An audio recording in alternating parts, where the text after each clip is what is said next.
എല്ലാവർക്കും വിനീത നമസ്കാരം. ശ്രീമദ് ഭാഗവതം ദശമസ്കന്ധം ഉത്തരാർത്ഥം അധ്യായം 56 ശ്ലോകം 8, 9, 10, 11, 12, 13, 14, 15, 16, 17 10 ശ്ലോകങ്ങൾ ഇന്ന് നമുക്ക് നോക്കാം.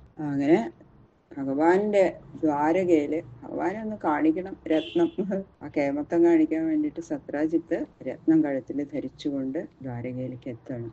ജനങ്ങളുടെ കുട്ടികളൊക്കെ ഇങ്ങനെ അത്ഭുതമായിട്ട് കണ്ണിങ്ങനെ അഞ്ചി പോവുകയാണ്. മുഖത്തേക്ക് നോക്കാൻ തന്നെ സാധിക്കണില്ല. ശ്രീകൃഷ്ണ ഭഗവാനോട് പറയാണ്, സൂര്യഭഗവാൻ തന്നെ വന്നിരിക്കണു അങ്ങേ കാണാൻ. ഓം നമോ ഭഗവതേ വാസുദേവായ കൃഷ്ണായ വാസുദേവായ ഹരയേ പരമാത്മനെ പ്രണതക്ലേശനാശായ ഗോവിന്ദായ നമോ നമഃ. ഓം നമോ ഭഗവതേ വാസുദേവായ. ശ്ലോകം 8. നന്വിച്ഛന്തി തേ മാർഗം ത്രിലോക്യാം വിബുധർഷഭാ ജ്ഞാത്വാദ്യ ഗൂഢം യദുഷു ദ്രഷ്ടും ത്വാം യാത്യജ പ്രഭോ. അല്ലയോ സർവസമർത്ഥനായുള്ള ഭഗവാനെ, ദേവാധിപതികളായ ബ്രഹ്മ പരമേശ്വരാദികൾ നിന്ദുരുവടി എവിടെയാണെന്ന് സർവദാ ത്രിലോകത്തിലും തിരയുന്നത് പതിവാണല്ലോ. ഇപ്പോഴിതാ യദുക്കളുടെ മധ്യത്തിൽ മനുഷ്യവേഷത്തില് മറഞ്ഞിരിക്കുന്നു എന്നറിഞ്ഞ സൂര്യഭഗവാൻ ഭഗവാനെ ഇതേ അവിടുത്തെ കാണാൻ വരുന്നതാണ്. ശ്രീശുക ഉവാച നിശമ്യ ബാലവചനം പ്രഹസ്യാംബുജലോചന പ്രാഹനാസൗരവിർദേവ സത്രാജിന്മണിനാജ്വലൻ. ശ്രീ ശിവബ്രഹ്മർഷി പറയാണ്, കുട്ടികള് അടുത്ത് വന്ന് ഇങ്ങനെ പറയണത് കേട്ടപ്പോ ഭഗവാൻ അവിടെ ഒന്ന് ചിരിച്ചു. എന്നിട്ട് പറഞ്ഞു, അല്ലേ കുട്ടികളെ, ഈ വരുന്ന ആളെ സൂര്യദേവനൊന്നുമല്ല. സൂര്യദേവൻ അദ്ദേഹത്തിന് ഒരു രത്നം കൊടുത്തിട്ടുണ്ട്. ആ രത്നം ധരിച്ചത് കൊണ്ട് സൂര്യനെ പോലെ ഇങ്ങനെ പ്രകാശിച്ചുകൊണ്ടിരിക്കണം എന്ന് മാത്രമേ ഉള്ളൂ.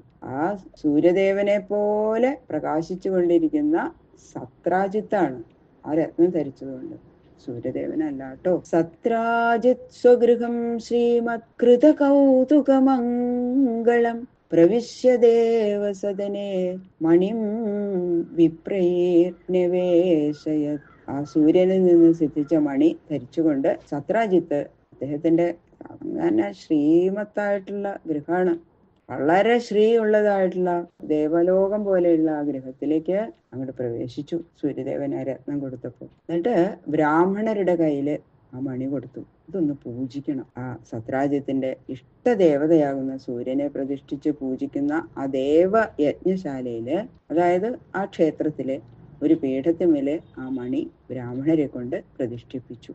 ദിനേ ദിനേ സ്വർണഭാരാൻ അഷ്ടൗ സഹസ്രവതി പ്രഭോ ദുർഭിക്ഷമാര്യരിഷ്ടാനി സർപ്പാധിവ്യാധയോ ശുഭാഃ ന സന്തി മായിനസ്തത്ര യത്രാസ്തേ അഭ്യർച്ചിതോ മണി.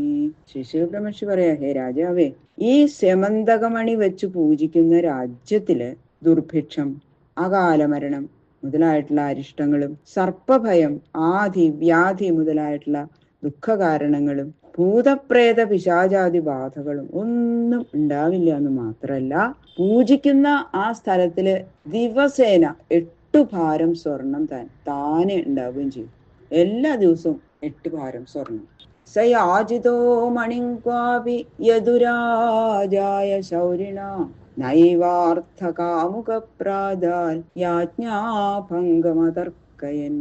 ഈ മണി വേണ്ട വിധത്തില് പൂജിക്കാണ്ടിരുന്നാൽ അത് ദോഷം ഉണ്ടാവും. ഇത്രത്തോളം ശ്രേഷ്ഠതയുള്ള രത്നം ജനസമുദായ ക്ഷേമ തൽപരനായിരിക്കുന്ന രാജാവിന്റെ സ്വാധീനത്തിലാണ് ഇരിക്കേണ്ടത് എന്നുള്ള അഭിപ്രായത്തോടെ ഒരു ദിവസം ഭഗവാൻ ശ്രീകൃഷ്ണൻ സത്രാജിത്തിനോട് ഈ മണി യദുരാജാവിന് കൊടുക്കണം എന്ന് യാചിച്ചു. ഭഗവാൻ യാചിച്ചിട്ട് കൊടുത്തില്ല സത്രാജിത്ത്. അത് അനർത്ഥ ഹേതുവായി ഭവിക്കുകയും ചെയ്തു.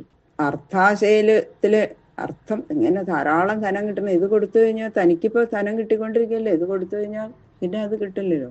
അപ്പോ സത്രാജിത്ത് കൊടുത്തില്ല.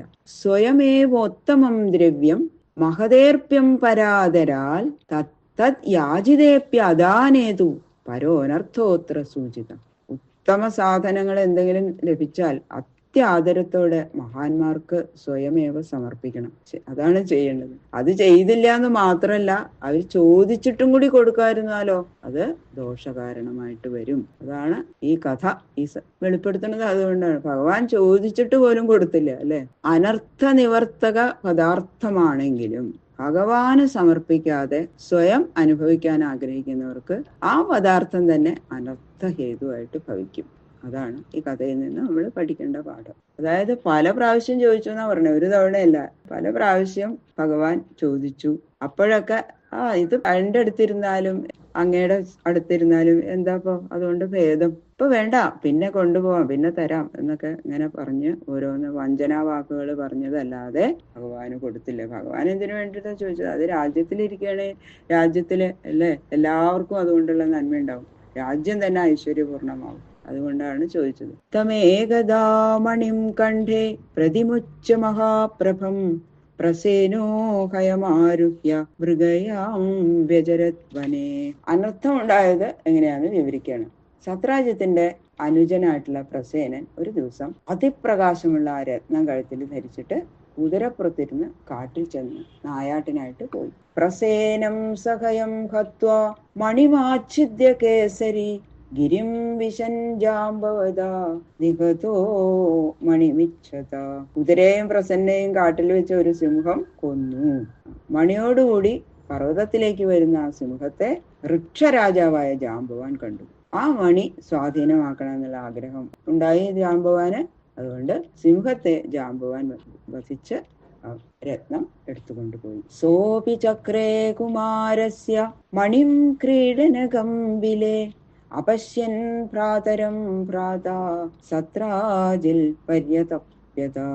ഗുഹയിൽ പ്രവേശിച്ച ജാംബവാൻ ആ മണി ദാ നിങ്ങൾക്ക് കളിക്കാൻ ഒരു രത്നം എന്ന് പറഞ്ഞിട്ട് ഞങ്ങൾ ഇട്ടുകൊടുത്തു.